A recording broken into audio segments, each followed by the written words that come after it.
Good morning, everyone. Myself, Dr. Shivaji Sarkar, working as an associate professor in Nobel Pharmacy College. Today, I am going to discuss about the nomenclature of organic compound by IUPAC system.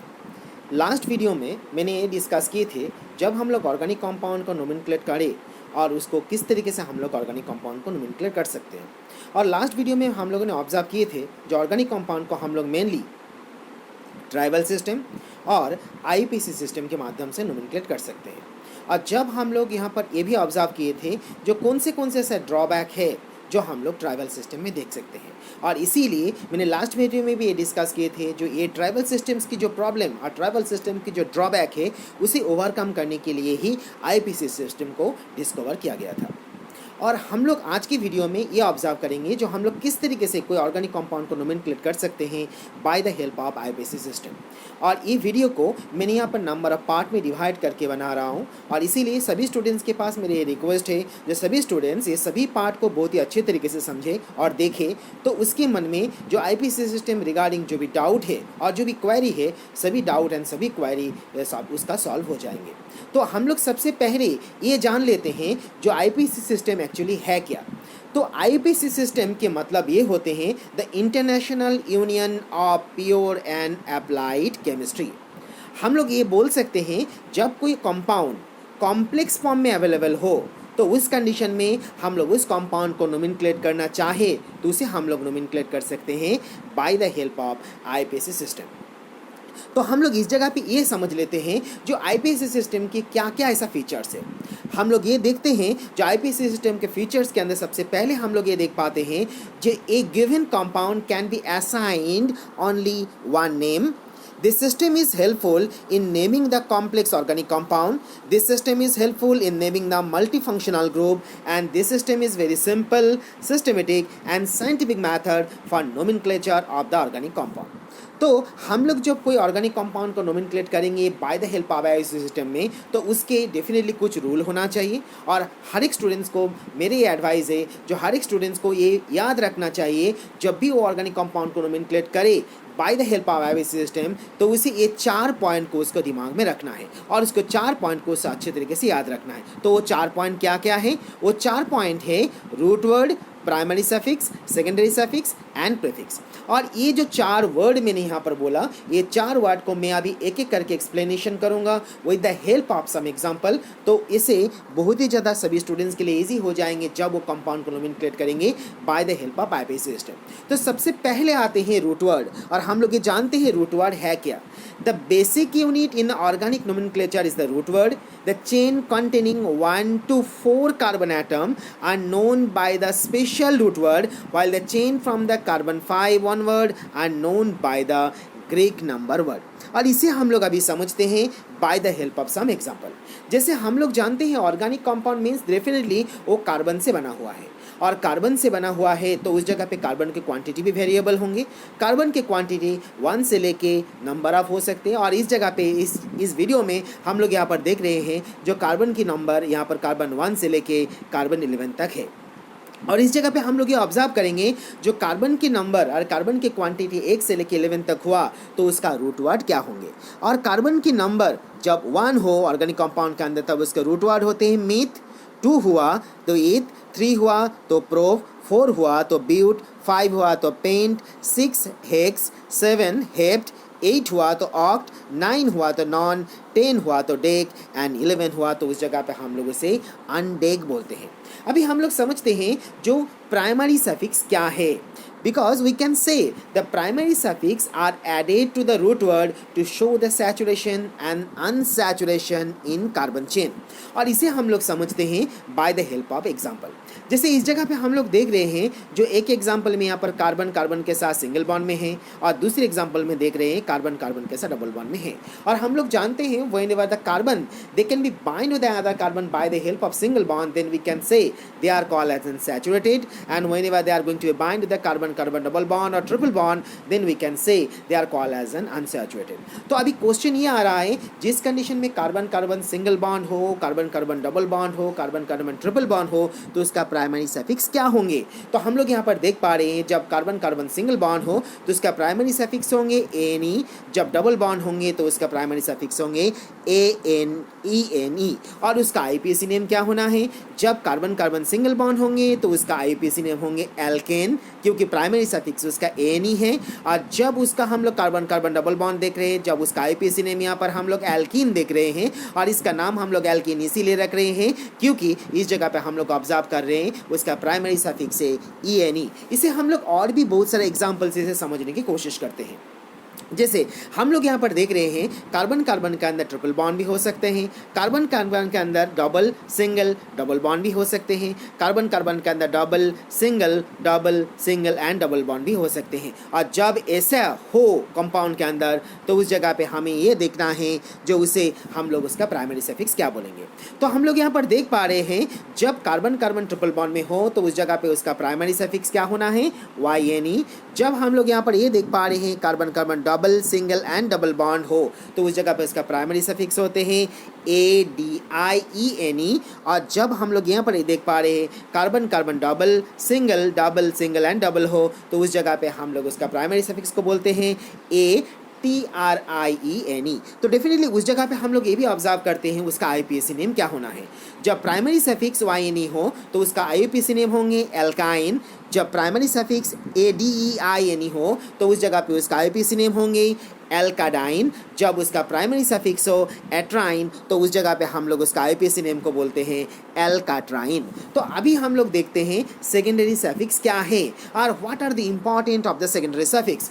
So we can say the suffix that are added after the primary suffix to indicate the presence of a particular functional group in carbon chain, then they are called as an secondary suffix. इसको हम लोग simple भाषा में बोलना चाहे तो ऐसा बोल सकते हैं, सेकेंडरी सफिक्स की यूटिलिटी वही है जिससे हमें ये पता चलते हैं जो ऑर्गेनिक कंपाउंड और कॉम्प्लेक्स कंपाउंड के अंदर कौन सी फंक्शनल ग्रुप प्रेजेंट है, और इसे भी हम लोग एग्जाम्पल से समझने की कोशिश करते हैं।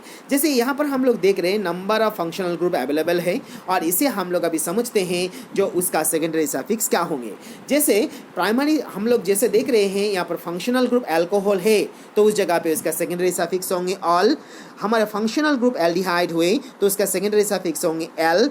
कीटोन हुआ तो उसका सेकेंडरी सफिक्स होंगे ऑन। जब कार्बोक्सिलिक एसिड फंक्शनल ग्रुप हो तो उस जगह पे उसका सेकेंडरी सफिक्स होंगे ओइक एसिड। जब सल्फोनिक एसिड होंगे फंक्शनल ग्रुप तो उस जगह पे उसका सेकेंडरी सफिक्स होंगे सल्फोनिक एसिड। जो एमाइन होंगे उसका फंक्शनल ग्रुप तो उसका सेकेंडरी सफिक्स होंगे एमाइन। और जब यहाँ पर फंक्शनल ग्रुप थाई अल्कोहल हो तो उस जगह पे इसका सेकेंडरी सफिक्स होंगे थायोल। और यही चीज़ को हम लोगों ने यहाँ पर और भी नंबर ऑफ एग्जाम्पल से समझने की कोशिश करते हैं। जैसे हम लोग यहाँ पर देख रहे हैं homologous series, root word, primary suffix, secondary suffix and उसका IUPAC नेम। जैसे हमारे पास कोई एग्जाम्पल ऐसा हो जिसका होमोलोगस सीरीज अल्कोहल, उसका रूट वर्ड ALK, उसका प्राइमरी सफिक्स ANE और उसका सेकेंडरी सफिक्स ऑल हुआ तो उस जगह पे उसका IUPAC नेम होंगे एल्कानॉल। जैसे हम लोग यहाँ पर देख रहे हैं, जैसे होमोलोगस सीरीज अल्कोहल हुआ तो उसका रूट वर्ड ALK हुए, उसका प्राइमरी सफिक्स ENE और उसका सेकेंडरी सफिक्स ऑल हुआ तो उस जगह पे उसका IUPAC नेम होंगे एल्किनॉल। जैसे हम लोग एल्डिहाइड के केस में ऑब्जर्व कर रहे हैं, जब होमोलोगस सीरीज में हम लोग यहाँ पर एल्डिहाइड लेते हैं और उसका रूट वर्ड यहाँ पर ALK हुआ तो उसका प्राइमरी सफिक्स होंगे ANE, सेकेंडरी सफिक्स होंगे L और उसका IUPAC नेम होंगे एल्कानेल। अभी हम लोग ये समझते हैं जो प्रीफिक्स क्या है, what are the importance of the prefix. So it should also remember and it should always keep in mind that alkyl group forming the branch of the parent chain are considered as a side chain. An atom or the group of atoms such as fluoro, chloro, bromo, iodo, nitro and alkoxy are referred as an substituent। और इसे हम लोग एक formula के माध्यम से इसे याद रखने की कोशिश करते हैं। और ये मेरा सभी स्टूडेंट्स के लिए एडवाइस है, जब भी वो ऑर्गेनिक कंपाउंड को नोमेनक्लेट IUPAC सिस्टम के माध्यम से करे तो ये रूल को याद रखने की कोशिश करें। तो रूल क्या है, सबसे पहले उसे प्रीफिक्स, उसके बाद उसे रूट वर्ड, उसका प्राइमरी सफिक्स, उसके बाद उसका सेकेंडरी सफिक्स उसे यूज़ करना है जब वो कंपाउंड की नोमेनक्लेट करना चाहते हैं by the help of IUPAC system. और इसे हम लोग एक एग्जाम्पल से समझते हैं। जैसे यहाँ पर हम लोग देख रहे हैं, यहाँ पर एक एग्जाम्पल है और ये example definitely organic complex compound है, तो इसे हम लोग नोमेनक्लेट करेंगे bye the help of IUPAC system. जैसे मैंने अभी बोला, सबसे पहले हमें प्रीफिक्स यूज़ करना है, उसके बाद रूट वर्ड, उसके बाद प्राइमरी सफिक्स, उसके बाद हमें सेकेंडरी सफिक्स यूज़ करना है। तो इस एग्जाम्पल में हमें सबसे पहले क्या निकालना है, सबसे पहले हमें यहाँ पर ऑब्जर्व करना है इसका प्रीफिक्स क्या है। तो इसका प्रीफिक्स है यहाँ पर ब्रोमो, उसके बाद हमें देखना है रूट वर्ड क्या है, उसका रूट वर्ड है ब्यूट, उसके बाद हमें देखना है उसका प्राइमरी सफिक्स क्या है एन, उसके बाद उसका सेकेंडरी सफिक्स ओइक एसिड है और उसके बाद नंबर ऑफ कार्बन यहाँ पर 4 है। सो डेफिनेटली इस जगह पे हम लोग इस कंपाउंड को nomenclate by the help of IUPAC system के माध्यम से करते हैं और इस रूल को हम लोग अप्लाई करते हैं prefix, root word, primary suffix and secondary suffix. तो उस जगह पे इस कंपाउंड के नाम आते हैं 3 ब्रोमो ब्यूटेनोइक एसिड। तो इसके नाम 3 ब्रोमो ब्यूटेनोइक एसिड क्यों है, तो मैंने अभी बोला सबसे पहले मुझे प्रीफिक्स यूज़ करना है हमें, तो प्रीफिक्स यहाँ पर क्या है, ब्रोमो है, इसीलिए ब्रोमो है। उसके बाद हमें रूट वर्ड यूज़ करना है, यहाँ पर रूट वर्ड ब्यूट है, इसीलिए यहाँ पर ब्यूट लिखा गया है। उसके बाद हमें सेकेंडरी सफिक्स यूज़ करना है, जो यहाँ पर सेकेंडरी सफिक्स ओइक एसिड है और इसीलिए हम लोग इसके नाम यहाँ पर आईपीसी सिस्टम में इसे नाम बोल रहे हैं 3 ब्रोमो ब्यूटेनोइक एसिड। यहाँ पर सेकेंड एग्जाम्पल भी हम लोग देख रहे हैं, ये सेकेंड एग्जाम्पल में हम लोग देख रहे हैं ये भी एक कॉम्प्लेक्स ऑर्गेनिक कंपाउंड है और इसे भी हम लोग नोमेनक्लेट करेंगे bye the help of IUPAC system with the same rule. तो रूल में हमें ऐसा ही समझना है और ऐसे ही याद रखना है, जो सबसे पहले क्या होना है, पहले हमें देखना है इसका प्रीफिक्स क्या है, इसका प्रीफिक्स हम लोग देख रहे हैं मिथाइल है।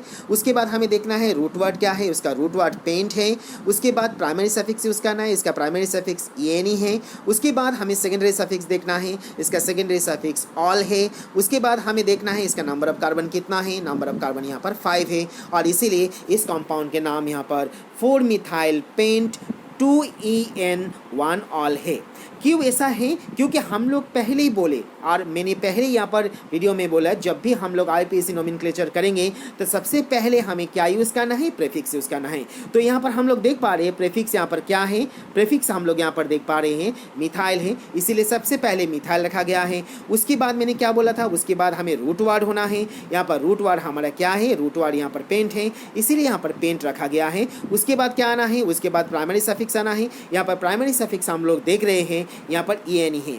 क्यों ENE है, क्योंकि हम लोग यहाँ पर देख रहे हैं carbon number 2 and carbon number 3 के अंदर डबल बॉन्ड है, इसीलिए हम लोग जब कार्बन एक कार्बन दूसरी कार्बन के साथ डबल बॉन्ड में हो तो उस जगह पे उसका प्राइमरी सफिक्स क्या होते हैं, उसका प्राइमरी सफिक्स ENE होते हैं, इसीलिए हम लोगों ने यहाँ पर ENE यूज़ किया। और यहाँ पर डबल बॉन्ड 2 और 3 नंबर बॉन्ड कार्बन के साथ है, इसीलिए 2Ne लिखा है। और उसके बाद हमें देखना है सेकेंडरी सफिक्स, और सेकेंडरी सफिक्स में हम लोग यहाँ पर देख रहे हैं हाइड्रोक्सिल ग्रुप यहाँ पर 1 नंबर कार्बन के साथ जुड़ा है। और हम लोग जानते हैं जब सेकेंडरी सफिक्स ऑल उस कंडीशन में होते हैं जिस कंडीशन में OH ग्रुप जुड़ा रहते हैं, तो यहाँ पर OH ग्रुप 1 नंबर कार्बन के साथ जुड़ा हुआ है और इसीलिए हम लोग इस कंपाउंड के नाम 1 ऑल बोल रहे हैं। और ओवरऑल इसे हम लोग यहाँ पर बोल रहे हैं 4 मिथाइल पेंट 2N1 ऑल।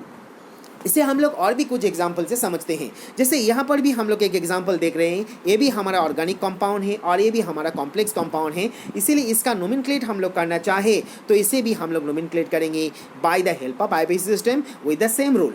तो रूल क्या है हम लोगों ने अभी देखा, सबसे रूल में हम लोगों ने ये देखा जो हमें रूल में जो फॉलो करना है, तो उस जगह पे हमें सबसे पहले क्या देखना है, हमें पहले देखना है उसका प्रीफिक्स क्या है। तो इस जगह पे हम लोग देख रहे हैं उसका प्रीफिक्स मिथाइल है। उसके बाद हमें रूट वर्ड देखना है, रूट यहाँ पर पेंट है। उसके बाद हमें यहाँ पर प्राइमरी सफिक्स देखना है जो यहाँ पर YNE ही देख रहे हैं। सेकेंडरी सफिक्स देखना है उसके बाद जो हमारे यहाँ पर ओइक एसिड है और यहाँ पर नंबर ऑफ कार्बन 5 है। और हम लोग इसे जब नोमेनक्लेट करेंगे तो इसका नाम आएंगे यहाँ पर 4 मिथाइल पेंट 2 ओइक एसिड। अभी क्वेश्चन ये आ रहा है इसे हम लोग इस नाम से क्यों बुला रहे हैं। जैसे मैंने अभी बोला जब भी हम लोग नोमेनक्लेट करते हैं तब सबसे पहले हमें प्रीफिक्स लेना है। तो यहाँ पर प्रीफिक्स क्या है, प्रीफिक्स यहाँ पर मिथाइल है और ये मिथाइल ग्रुप यहाँ पर 4 नंबर कार्बन के साथ जुड़ा है, इसीलिए हम लोगों ने इसको 4 मिथाइल बोले। उसके बाद हमें क्या रखना है, प्रीफिक्स के बाद हमें यहाँ पर रूट वर्ड रखना है, जो रूट वर्ड यहाँ पर हम लोग देख रहे हैं पेंट है, इसीलिए हम लोगों ने पेंट रखा। उसके बाद हमें क्या रखना है, प्राइमरी सफिक्स रखना है और यहाँ पर हम लोग प्राइमरी सफिक्स में देख रहे हैं carbon number 2 and carbon number 3 एक और एक के साथ ट्रिपल बॉन्ड में जुड़ा हुआ है, तो प्राइमरी सफिक्स में जब ट्रिपल बॉन्ड में होते हैं कार्बन और एक कार्बन के साथ, तो उस जगह पे हम लोग इसे YNE बोलते हैं, इसीलिए हम लोग इसे YNE इसे यूज़ करेंगे। और इस जगह पे इसका सेकेंडरी सफिक्स हम लोग यहाँ पर ओइक एसिड यूज़ कर रहे हैं, क्योंकि हम लोग यहाँ पर ओइक एसिड उस जगह पे लिखते हैं जिस जगह पे कार्बोक्सिल ग्रुप प्रेजेंट हो, तो उस कंडीशन में हम लोग उसे ओइक एसिड बोलते हैं। और इस जगह पे हम लोग ये ऑब्जर्व कर रहे हैं कार्बन नंबर 2 में यहाँ पर कार्बोक्सिल ग्रुप जुड़ा हुआ है, इसीलिए हम लोग इसे ओइक एसिड बोल रहे हैं। और इसीलिए इस कंपाउंड के नाम हम लोग जो नोमेनक्लेट कर रहे हैं by the help of IP system में से, तब इस कंपाउंड के नाम हम लोग यहाँ पर आईपी सिस्टम के हिसाब से 4 मिथाइल पेंट 2 ओइक एसिड बोल रहे हैं। ओके, तो इस वीडियो में हम लोगों ने इस जगह पे यही ऑब्जर्व कर लिए नंबर ऑफ एग्जाम्पल के माध्यम से कैसे करके हम लोग ऑर्गेनिक कंपाउंड को नोमेनक्लेट कर सकते हैं by the help of IP system के माध्यम से। और आगे के वीडियो में भी हम लोग आईपी सिस्टम के नोमेनक्लेचर सिस्टम के बारे में ही डिस्कस करेंगे पार्ट 2 एंड पार्ट 3 में। और इसीलिए सभी स्टूडेंट्स के लिए एंड सभी स्टूडेंट्स के पास में यही एडवाइस एंड यही रिक्वेस्ट है, जो अपकमिंग जो वीडियो पार्ट 2 एंड पार्ट 3 में आने वाला है उसे भी वो बहुत ही अच्छे तरीके से समझे और बहुत ही अच्छे तरीके से समझने की कोशिश करें। तो उसके मन में, मैंने पहले भी बोला, जो भी डाउट होंगे आईपी सिस्टम रिगार्डिंग, वो सभी डाउट उसके मन से क्लियर हो जाएंगे।